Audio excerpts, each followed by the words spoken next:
Alors, ici, ce qu'on va essayer de faire, c'est de développer donc 3 expressions qui nous sont proposées, celle-ci, celle-ci et celle-ci. Voilà. Alors, développer, ça consiste à faire quoi? Ça consiste à passer d'une forme factorisée, comme ceci, c'est-à-dire une forme dont l'opération principale est la multiplication, on va dire FF pour forme factorisée, en une forme développée. C'est pour ça qu'on développe, on dit qu'on développe. La forme développée ici, elle est développée puisque son opération principale est l'addition, mais ça pourrait être aussi la soustraction. Je mets FD pour forme développée. Alors, lorsqu'on passe d'une forme factorisée à une forme développée comme celle-ci, si on remarque bien, c'est comme si on avait envoyé le K en multiplication, bien sûr, parce que K est dans un rapport de multiplication avec tout ce qu'on a dans les parenthèses. Donc, c'est comme si on avait envoyé K en multiplication sur A, mais aussi sur B. Quand on te donne un tas de copies et qu'on te dit, voilà, tu les donnes à chaque élève de la classe, on utilise un verbe pour ça. On dit, tu peux distribuer ces feuilles-là à chaque élève de la classe. Et bien ici, on dit qu'on distribue K, notre facteur qu'on a devant les parenthèses, à chaque terme qui est dans les parenthèses. On appelle donc cette propriété, en fait, la propriété de la distributivité.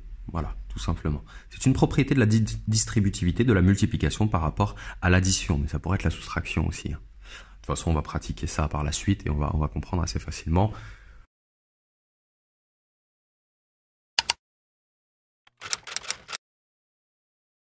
Alors, voilà, l'idée ici, c'est donc d'utiliser cette propriété-là pour passer donc d'une forme factorisée à une forme développée. Alors, ici, quel est le facteur qui est devant les parenthèses? Eh bien, c'est 5x. On va le distribuer sur 3x et on va le distribuer sur 7.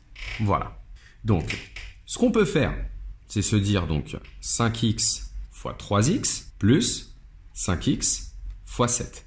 Je déconseille de faire ça parce que tout simplement, ça, on peut le faire de tête. 5, alors en se posant bien sûr, en ne partant pas dans tous les sens. Regardons bien.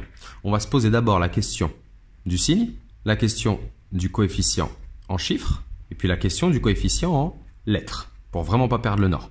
Alors ici, le signe, c'est positif. On a un nombre positif fois un nombre positif, c'est positif. 5 fois 3, maintenant le coefficient en chiffres. 5 fois 3, on peut mettre 15.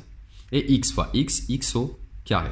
On remarque sinon ici que 5 fois x fois 3 fois x, on peut faire 5 fois 3, donc 15, et x fois x, x au carré. Voilà.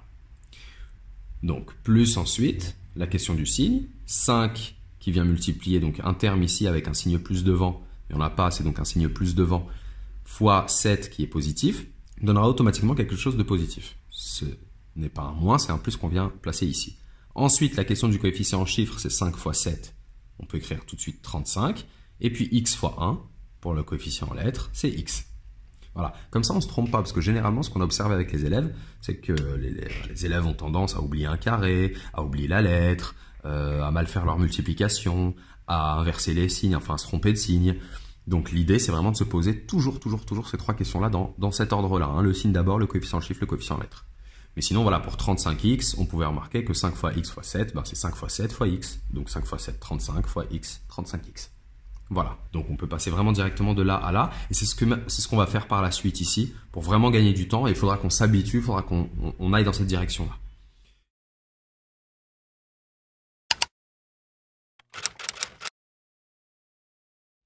Donc ici, le facteur que j'ai devant les parenthèses, c'est 2y. Je viens le distribuer, je viens le multiplier avec 11y, et je n'oublie pas de le multiplier avec, alors attention, là c'est pas 1, mais c'est moins 1. En fait, on va voir ça comme 11x plus moins 1.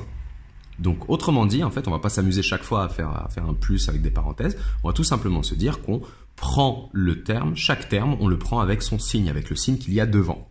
Voilà. Donc ici, 2y fois 11y, la question du signe. Plus fois plus, dit vulgairement, d'accord? Signe positif, le résultat est positif ici. Enfin, le coefficient en tout cas sera positif. Coefficient en chiffres. 2 fois 11, 22. Et en lettres, y fois y au carré. Je te conseille de faire ces flèches-là pour ne pas oublier. Il y a une autre erreur aussi qui revient souvent, c'est oublier de distribuer le facteur devant les parenthèses sur les termes suivants, sur le deuxième terme. Souvent, c'est ce qu'on oublie. On aurait tendance ici à réécrire moins 1. Si c'est ton cas, pas de panique. On fait souvent cette erreur-là. Mais la prochaine fois, fais attention à ne pas la refaire. On essaie de ne pas refaire une erreur 2 fois en mathématiques. Alors, ici, la question du signe, plus fois moins, dit vulgairement, donc ça fait moins. un nombre positif, un coefficient positif fois un coefficient négatif, ça nous donne automatiquement un coefficient négatif. Coefficient en chiffres, 2 fois 1, 2, et en lettres, y fois 1, y, je ne l'oublie pas. Et voici la forme finale que ça me donne.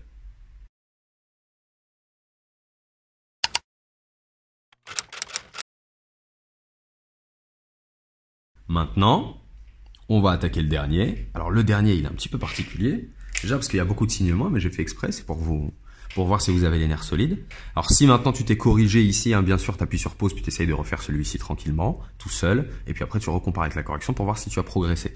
Sinon, bon bah, si tu as tout bon jusqu'ici, tu auras peut-être bon aussi ici.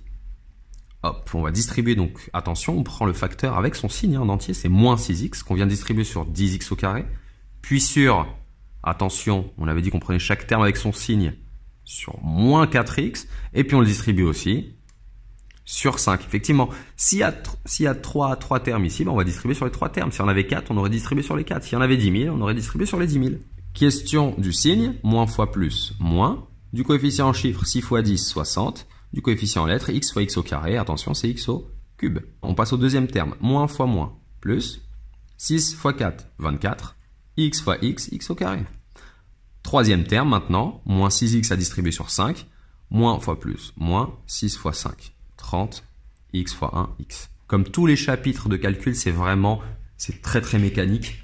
C'est pas une finalité en soi, hein, ça, en mathématiques, c'est pas une finalité en soi. En réalité, on aura besoin plus tard de développer des expressions, bien de factoriser des expressions en fonction des besoins qu'on aura.